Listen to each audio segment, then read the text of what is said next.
आज सिख विद मोदी जी इस कार्यक्रम में हमारे बीच साढ़े वड्डे भरा बीजेपी के प्रभारी और full time member of parliament रहे बड़े सीनियर नेता आदरणीय श्री बैजयंत पांडा जी और साढ़े भरा बहुत ही सिख इशू हो या कोई भी ऐसा इशू जिस पर वो डिबेट करते हो, ऐसे सरदार आरपी सिंह जी, साढ़े भरा वीर जो अभी सह प्रभारी बने हैं ऐसे गुरमीत सिंह जी, चरणजीत सिंह लवली जी, वीर रविंदर सिंह सोनू जी, वीर सुखप्रीत मल्होत्रा जी, बहन प्रीति सिंह जी, वीर जगदीप सिंह कोहली जी, वीर हरबख्शीश सिंह जी, वीर स्वर्णजीत सिंह जी और यहाँ सारी सिख संगत का मैं सारे ना स्वागत करता है, जी आया नु करता है। और आज इस सिख विद मोदी जो कंसर्ट है, जो प्रोग्राम है, ये जाहिर करता है कि हमारे देश के जो बहुत ही यशस्वी प्रधानमंत्री हैं नरेंद्र मोदी जी, उन्होंने जो काम सिख कौम के वास्ते किया वो इतिहास बना था। इतिहास के अंदर उनका नाम स्वर्ण अक्षरों में लिखा जाएगा, ये मैं कह सकता हूँ। बोले सोनिहाल। और अगर इसकी शुरुआत हम देखें कहीं हुई है तो बीजेपी के अंदर हमारे जो भारत रत्न पूर्व प्रधानमंत्री स्वर्गीय अटल बिहारी वाजपेयी जी, कल उनका जन्मदिन है और हमें ध्यान है कि जब 84 में कत्लेआम हुआ था, जो सामूहिक नरसंहार कांग्रेस की सह पर पूरे देश में हुआ था, पार्लियामेंट के अंदर अगर किसी ने आवाज पहले उठाई थी और सिखों का हाथ पकड़ा था वो अटल बिहारी वाजपेयी जी थे और उन्होंने कहा था ये कानूनी लड़ाई हो या राजनीतिक लड़ाई हो, उसके साथ हम सिखों के साथ लड़ेंगे और जो सामूहिक नरसंहार हुआ है उसका न्याय दिलाएंगे। और मुझे इस बात की बहुत खुशी है कि आज हमारे देश के प्रधानमंत्री नरेंद्र मोदी जी ने भारतीय जनता पार्टी के उस कमिटमेंट को पूरा किया है, जब आज उस कत्लेआम के दोषियों को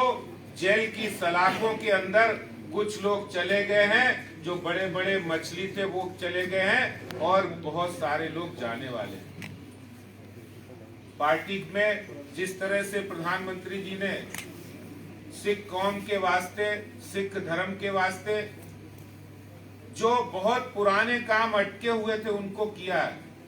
और उसके कारण से आज बड़े बड़े नेता, मैं नाम भी अगर लूं तो चाहे वो अभी हाल में सिरसा जी आए या कल कुलदीप सिंह भोगल जी आए, जिन्होंने सिख कौम की 84 राइट्स की लड़ाई लड़ी थी, और बहुत सारे लोग आज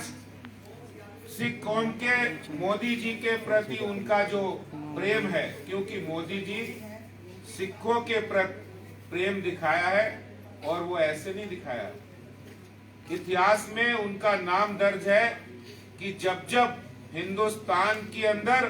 धर्म के ऊपर या मानवता के ऊपर जब जब संकट आया है तो सिख कौम ने आगे बढ़कर साथ दिया हिंदुस्तान का, देश का।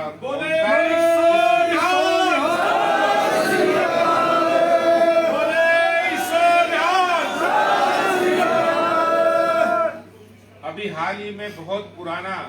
जिस तरह से कानपुर में अंदर जो सिख विरोधी दंगे हुए थे, एसआईटी बहुत सालों से डिमांड थी, कोर्ट में भी मामला गया था, लेकिन किसी सरकार ने नहीं किया और वो काम प्रधानमंत्री नरेंद्र मोदी जी के निर्देश पर योगी जी सरकार ने करके दिखाया। भी हाल में कानपुर एसआईटी बनी और आपको ध्यान होगा कि पूरे देश में जो सिख विरोधी दंगे हुए थे 84 में, उसमें बहुत बड़ी संख्या में कानपुर के अंदर लोगों के साथ नाइंसाफी हुई थी और वो एसआईटी किसी सरकार ने गठित नहीं कर पाई। वो एसआईटी बनाने का काम योगी सरकार ने किया है और मुझे पूरी उम्मीद है कि जिस तरह से जो एसआईटी बनी है और जिस तरह से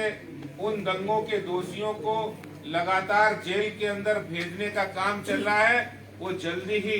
जो भी दोषी हैं वो जेल के अंदर जाएंगे और उनको सजा मिलेगी। ये संकल्प भारतीय जनता पार्टी का है, प्रधानमंत्री नरेंद्र मोदी जी का है। और मैं यहाँ ये भी कहना चाहता हूँ कि माइनॉरिटी कमीशन देश की आजादी के 75 ईयर हुए और माइनॉरिटी कमीशन जब भारतीय जनता पार्टी की जब सरकार आई, जब अटल जी की सरकार आई थी, तब भी पहली बार माइनॉरिटी कमीशन के चेयरमैन सरदार जी बने थे, त्रिलोचन सिंह जी। और इस बार भी हमारे प्रधानमंत्री नरेंद्र मोदी जी ने सरदार इकबाल सिंह लालपुरा जी को माइनॉरिटी कमीशन का चेयरमैन बनाकर जो सिखों के अंदर विश्वास व्यक्त किया है, वो वास्तव में भारतीय जनता पार्टी के संकल्प को दर्शाता है। अभी सही बात की सरदार आरपी सिंह जी कि कई ट्रांसलेशन जो किए हैं भारत की सभी भाषाओं में, और ऐसी करतारपुर कॉरिडोर का जो अभी बंटी साहब बता रहे थे, मैं दोहराना नहीं चाहता हूँ, लेकिन ये बात है कि कांग्रेस जो हमारे सिखों के सबसे बड़े गुरु संस्थापक गुरु नानक देव जी महाराज, जिनकी अंतिम समय वहां पर, और वहां पर उस समय अगर कांग्रेस चाहती तो वो 4.5 किलोमीटर भारत का हिस्सा होता, लेकिन उन्होंने इस चीज को तवज्जो नहीं दी। उस समय जो कांग्रेस के आला कमान थे उन्हें कोई मतलब नहीं था और ये उनकी सियासत रही है। वो हमेशा ही जो सिख धर्म हो या कोई धर्म हो, सिखों में भय की भावना पैदा करके सिर्फ अपना राजनीतिक मंतव्य, राजनीतिक जो मोटिव है वो हल करना चाहते, इसके अलावा कुछ नहीं। और सच्चे मन से, सच्चे दिल से अगर कोई काम कर रहा है तो हमारे प्रधानमंत्री नरेंद्र मोदी जी कर रहे हैं। जिस तरह से सिख जो जब आतंकवाद का समय था, कितने लोग सिर्फ इस डर से कि उनको चार्जशीट किया गया था हिंदुस्तान के अंदर, वो बाहर चले गए थे और उनको चार्जशीट से बाहर करने का काम भी मोदी सरकार ने किया है। लगभग 250 लोग हो चुके,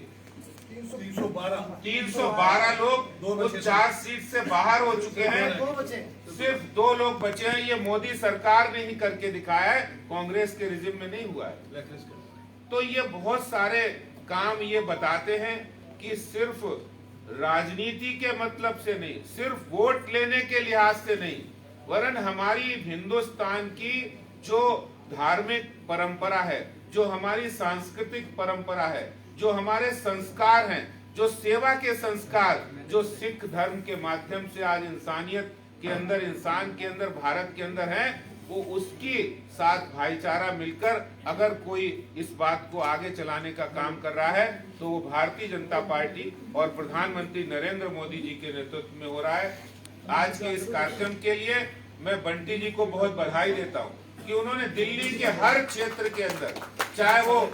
ईस्ट दिल्ली हो, वेस्ट हो, नॉर्थ हो, साउथ हो या सेंटर हो, हर जगह से हमारे डेलीगेट्स, हमारे प्रतिनिधि उसमें शामिल हुए। और मुझे पूरी उम्मीद है कि आज से जो 4 महीने पहले जो माहौल दिल्ली के अंदर जो था कि आज कहीं भी हम भारतीय जनता पार्टी के लोग जाते थे तो तमाम लोग सवाल पूछते थे, लेकिन मोदी जी ने एक दरिया दिल का परिचय दिया है, एक बड़े दिल का परिचय दिया है कि 3 कानून वापस लिए,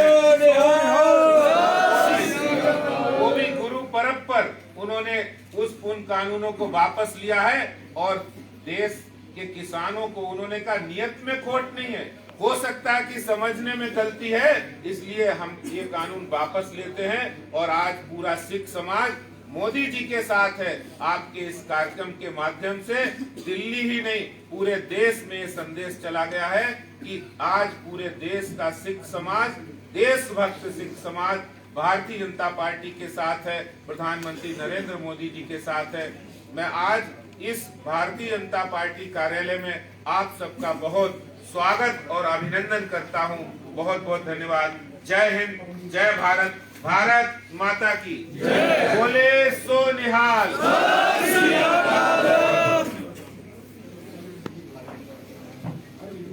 माननीय अध्यक्ष जी,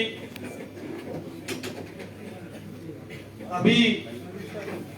4 लोग हमने कार्यकारिणी सदस्य के लेटर देने हैं। परमजीत कौर जी, गुरविंदर सिंह टिपटॉप जी और हरविंदर सिंह जी, मंच पे आ जाओ।